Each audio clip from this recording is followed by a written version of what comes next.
Lecture dédiée à Pascal Rosier.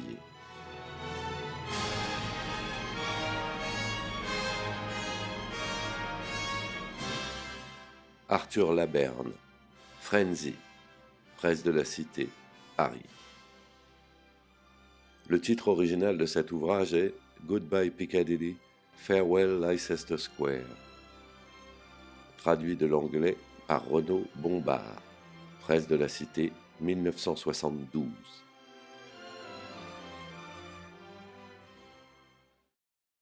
Chapitre 1er. Le barman du pesage était plongé dans la lecture d'une vieille coupure de journal. L'article en question apprenait au lecteur que le roi avait décoré du Distinguished Service Order le chef d'escadrille Richard Anthony Yann Blamet pour la bravoure dont il avait fait preuve au cours d'opérations de bombardement au-dessus du territoire ennemi. Le chef d'escadrille Blamet s'était particulièrement distingué à l'occasion du bombardement de l'usine Messerschmitt de Regensburg. Il était sans cesse retourné à l'attaque malgré l'intensité de la DCA. Le bombardement de Regensburg avait infligé de sérieuses pertes à l'ennemi et considérablement réduit son potentiel militaire. Le chef d'escadrille Blamet avait été blessé à la hanche au cours de l'opération. Richard Blamet déchira rageusement la coupure de journal, jeta les débris dans une corbeille à papier, puis monta en boitant les escaliers qui menaient à la grande salle. Il jeta un coup d'œil à la pendule murale, 10 heures du matin. Les clients n'allaient pas tarder à affluer. La coupure de journal se trouvait dans les papiers personnels de sa mère, morte dans la misère quelques jours auparavant, aigrie, incapable de comprendre comment son fils, décoré 20 ans plus tôt dans le salon bleu de Buckingham Palace par le roi George VI en personne, avait pu devenir une épave dans la vie civile. Elle lui avait pourtant dit et répété qu'il perdait son temps et son argent avec cette école d'équitation. Richard Blamet était encore plus déprimé que d'habitude ce lundi matin. Prenant le Daily Mail sur le comptoir, il chercha la page des pronostics hippiques, mais un article en première page attira son attention. Un titre en caractères gras annonçait qu'un certain Lawrence Larry Wellington avait été retrouvé pendu dans sa cellule de la prison de Brixton. Oh non, c'est pas possible, murmura Blamet, anéanti. Larry Wellington faisait partie de l'équipage de son bombardier pendant la guerre. Il avait été de tous les coups, Regensburg, Cologne, Bremerhaven, Berlin, Le Mondam et tant d'autres. Chaque fois, Larry avait réussi à s'en tirer sans une égratignure, et voilà qu'on le retrouvait pendu dans sa cellule. Richard Blamet passa derrière le comptoir, il avait besoin de boire un verre pour se remonter. Il paierait son whisky dès que le patron ouvrirait la caisse. Il avalait la dernière gorgée quand Félix Hope Forsyth, le patron, fit son apparition dans la salle. Allez faire votre valise et fichez-moi le camp, dit-il d'une voix dure. Vous êtes renvoyé, Blamet. Mais pourquoi? Vous voulez peut-être que je vous fasse un dessin. Je comprends maintenant pourquoi mes réserves sont en baisse. Vous parlez sans doute du whisky que je viens de boire, de celui-là et de tous les autres. C'est la première fois que je me sers à boire dans cette maison, et j'avais bien l'intention de payer mon verre. Vous voulez dire que c'est la première fois que je vous prends la main dans le sac. Ça vous va bien de parler de malhonnêteté, ricana Blamet. Vous voulez que je vous dise ce que vous êtes allé faire à la cave? Vous avez mis le gin de dernière catégorie que vous achetez en fût dans les bouteilles de Gordon's. Foutez le camp, s'écria Hope Forsyth en lui montrant la porte. Blamet fit le tour du comptoir. Il avait certes 10 ans de plus et quelques centimètres de moins que Hope Forsyth, mais devant son air farouche, celui-ci n'en recula pas moins pour lui laisser le passage. Blamet se dirigea vers la porte, puis revint sur ses pas et déposa 2 pièces d'une demi-couronne sur le comptoir. Pour le whisky, fit-il d'une voix sourde, vous pouvez garder la monnaie. Attendez une minute. Blamet s'arrêta sur le pas de la porte. Qu'y a-t-il encore? Avec sa chevelure grisonnante, ses chaussures fatiguées et sa veste trop large, il n'avait vraiment rien d'un héros. J'ai peut-être parlé un peu trop vite, lança Hope Forsyth. Si vous m'aviez dit que vous aviez besoin de boire un verre, je n'aurais pas fait tant d'histoires. Allez, oubliez tout ça. C'est tout oublié. Blamet sortit et se rendit dans l'officine de Paris voisine, déjà enfumée malgré l'heure matinale et bourrée de turfistes assidus, lisant les pronostics hippiques avec une ferveur quasi religieuse. Blamet n'avait pas l'intention de mettre ses derniers pennies sur l'un des favoris du jour, mais se disait qu'après tout, mieux valait être là qu'ailleurs. De toute façon, il n'avait pas le choix. Richard Blamet était bouleversé, non par son renvoi aussi brutal qu'injuste, il n'avait pas l'habitude de s'apitoyer sur son sort, mais par la fin tragique de Larry Wellington. Blamet n'était pas sentimental de nature, et la mort soudaine, fût-elle celle d'un ami, ne l'impressionnait pas. Il en avait trop vu pendant la dernière guerre. D'ailleurs, Larry et lui n'étaient pas amis intimes. Ils s'étaient vus 5 ou 6 fois en tout et pour tout, depuis la fin de la guerre, essentiellement sur les champs de course. Le turf était le seul intérêt qui leur fût commun. La dernière fois qu'il l'avait vu, à Sandon Park, Larry semblait insouciant et prospère. Des billets plein les poches, une rousse incendiaire pendue à son bras. Il paraissait ne pas avoir de problème de reconversion. Alors que lui, dès la fin de la guerre, il s'était lancé dans cette affaire d'école d'équitation qui ne lui avait apporté que des déboires. Tout l'argent de sa pension d'invalidité était passé dans la construction d'un manège couvert, mais il n'avait pas pensé à demander un permis de construire aux autorités compétentes, et celles-ci lui avaient donné l'ordre de le détruire dans le mois, sous peine d'encourir les foudres de la loi. Pour tout arranger, les garnements du village s'étaient amusés peu après à lapider l'une de ses juments qui paissait tranquillement dans un pré. Il lui avait crevé les 2 yeux, et Blamet n'avait eu d'autre recours que d'appeler le vétérinaire pour la faire achever. À son avis, les auteurs de cette petite plaisanterie auraient largement mérité la corde, mais la police lui avait affirmé qu'il serait impossible de les retrouver. De toute façon, ces gamins auraient été relâchés aussitôt arrêtés. Et puis en fin de compte, il ne s'agissait là que d'un incident tout à fait banal. Quand le compte de Blamet fut à découvert, sa banque exigea un remboursement rapide. Il se mit à jouer pour trouver l'argent et fut mis en faillite au bout de 6 mois. La vente de ses biens couvrit tout juste le découvert. Ses chevaux furent cédés à un prix dérisoire. Il trouva à grand-peine un acquéreur pour le terrain et sa femme le quitta quelques jours plus tard. De toute évidence, l'audace et la ténacité dont Richard Blamet avait fait preuve pendant la guerre ne lui servaient pas à grand-chose dans l'Angleterre de l'après-guerre. L'ex-chef d'escadrille dévalait la pente à une vitesse alarmante. Pourtant, Richard Blamet n'était pas obsédé par le passé, et ce n'est pas en ayant le sentiment de déchoir qu'il accepta de travailler comme barman au Pesage. Au bout de 2 ou 3 ans, il pourrait peut-être devenir gérant. Après tout, Johnny Porterhouse n'allait-il pas prendre la direction d'un pub anglais à Paris? Si une cloche comme Johnny Porterhouse pouvait devenir directeur, il n'y avait pas de raison qu'il ne puisse en faire autant. Grâce à Dieu, Brenda, son ex-femme, n'avait pas exigé de pension alimentaire. Pour tous les pilotes de bombardiers du Lincolnshire, Brenda Hillingdon était la fille à la voix d'or. Quand, après un raid de nuit au-dessus de l'Allemagne, les équipages des Lancaster l'entendaient annoncer de la tour de contrôle: Allez-y, Fox Lima Tango, allez-y, Fox Lima Tango. Ils savaient qu'ils s'en étaient encore tirés pour cette fois. Mais Brenda Hillingdon ne se contentait pas d'avoir une voix d'or.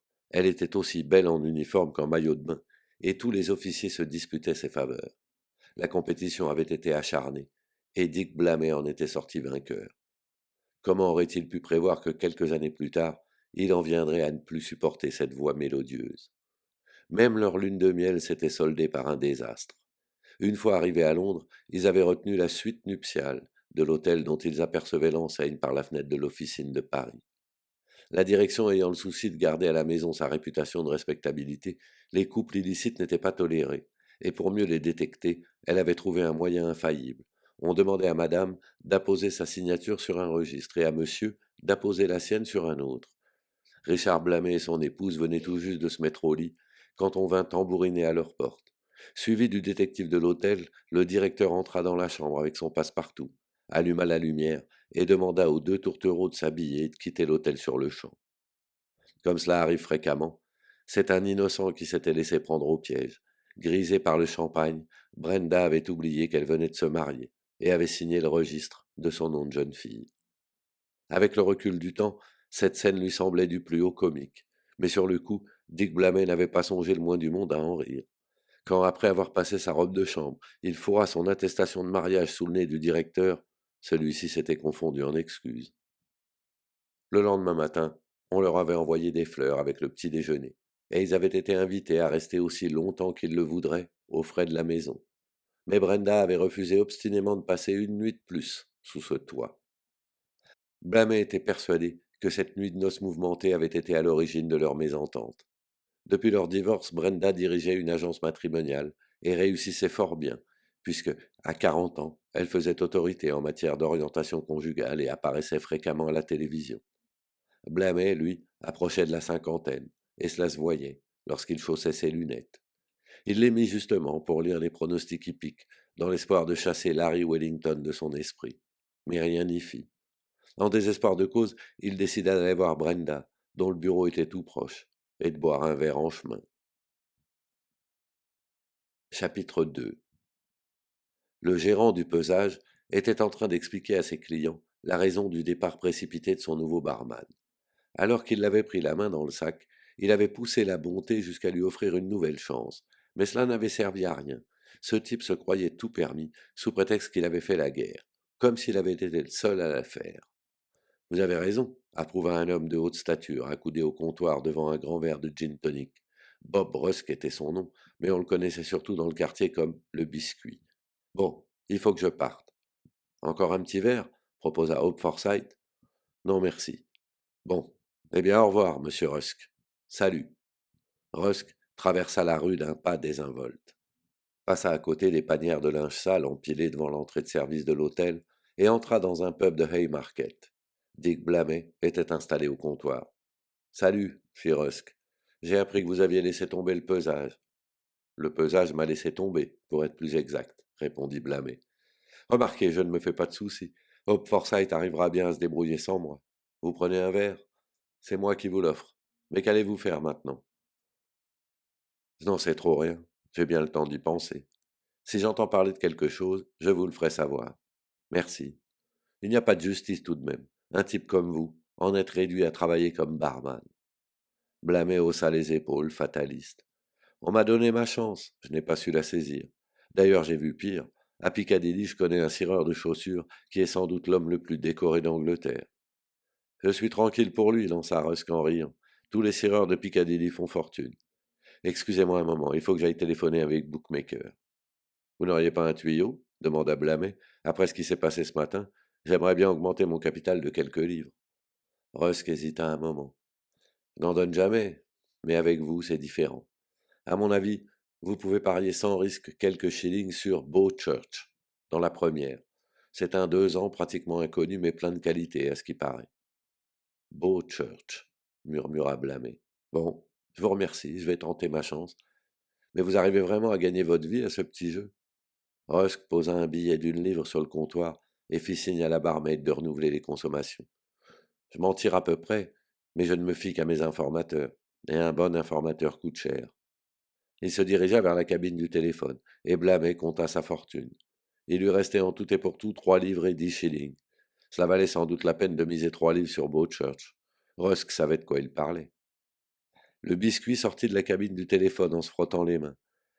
Church est à 20 contre 1, annonça-t-il en souriant. Si mes renseignements sont bons, mes 100 livres vont faire des petits.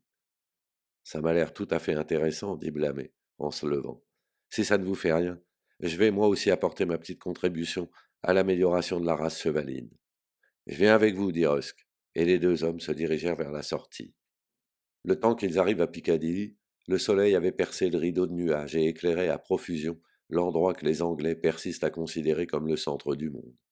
L'odeur de gaz d'échappement qui empuantissait l'atmosphère ne semblait pas rebuter les innombrables touristes qui se pressaient sur les trottoirs et autour de la statue d'Eros, appréciant visiblement cette belle journée d'été.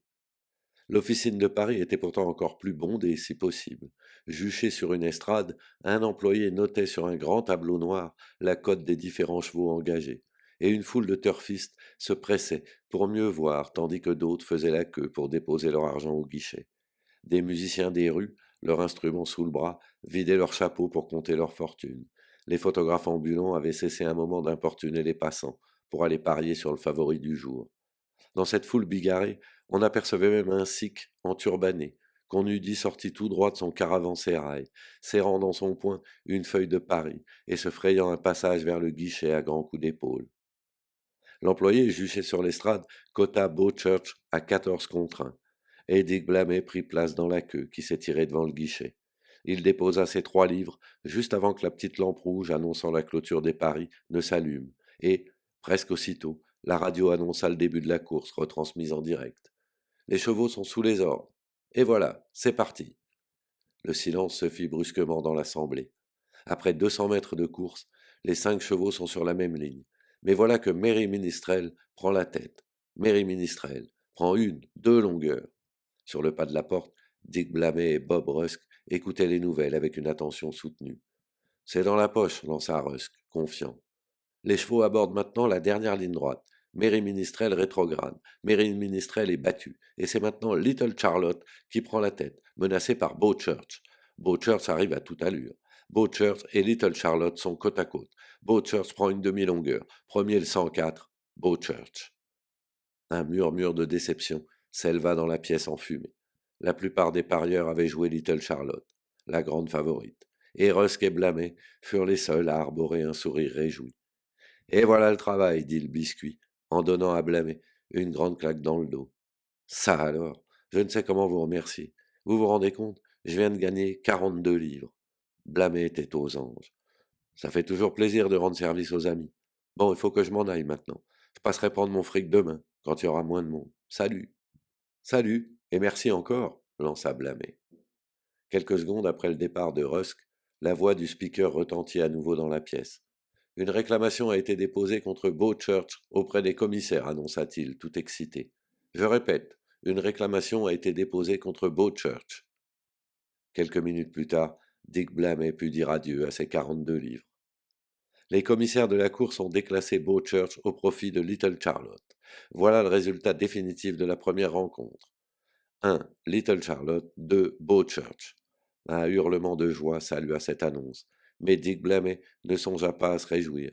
Il sortit de l'officine en mâchonnant un cigare, le visage défait, ruminant de sombres pensées, et se dirigea vers Leicester Square, où Brenda avait son bureau. Il n'avait pas vu son ex-femme depuis plusieurs mois et n'était jamais entré dans son bureau, mais il avait besoin de parler avec quelqu'un, et de préférence avec quelqu'un ayant connu Larry. À côté de la porte d'entrée du 12, Leicester Square, une plaque de cuivre annonçait en lettres gravées Agence matrimoniale Brenda Blamet. Le bureau de Brenda était au second. Dick entra en marquant une certaine hésitation. Il avait peur qu'on ne le prenne pour un solitaire en quête d'une âme sœur, et c'est exactement ce qui se produisit. La réceptionniste lui demanda s'il avait pris rendez-vous. Non?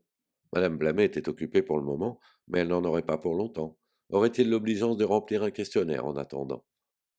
En entendant à travers la porte le son de 2 voix inconnues de lui, Blamet se dit que Brenda venait de réunir 2 candidats au mariage, et il s'amusa à remplir le questionnaire, en répondant par des obscénités aux questions qui lui étaient posées. Au bout de quelques minutes, il entendit Brenda guider ses 2 clients vers la sortie, en leur souhaitant tout le bonheur du monde. Je vais voir si Madame Blamet peut vous recevoir, dit la réceptionniste. 30 secondes plus tard, Dick entendit un éclat de rire, et Brenda apparut sur le seuil en lui tendant les bras. Richard, comme je suis contente que tu sois venu me voir. La voix d'or avait pris des accents de contralto, mais Brenda était aussi élégante et presque aussi jolie que 20 ans auparavant. Viens dans mon bureau, Dick. Blamet eut l'impression absurde que cette jovialité cachait en fait une certaine condescendance. Et c'est avec un sentiment de malaise qu'il alla s'asseoir dans un fauteuil de cuir noir et regarda autour de lui. La pièce était ornée de photos de mariage dédicacées, et même de portraits d'enfants, fruits d'heureuses rencontres organisées sous les auspices de Madame Brenda Blamet. Un bouquet de marguerites et plusieurs magazines du type Maison et Jardin trônaient sur le bureau. Très drôle tes réponses à mon questionnaire, dit Brenda. À propos, veux-tu le garder pour le montrer à tes amis ou puis-je le jeter à la poubelle? Je croyais que tu aurais aimé l'encadrer pour le mettre au mur. Brenda éclata de rire, déchira soigneusement le questionnaire et jeta les débris dans la corbeille à papier.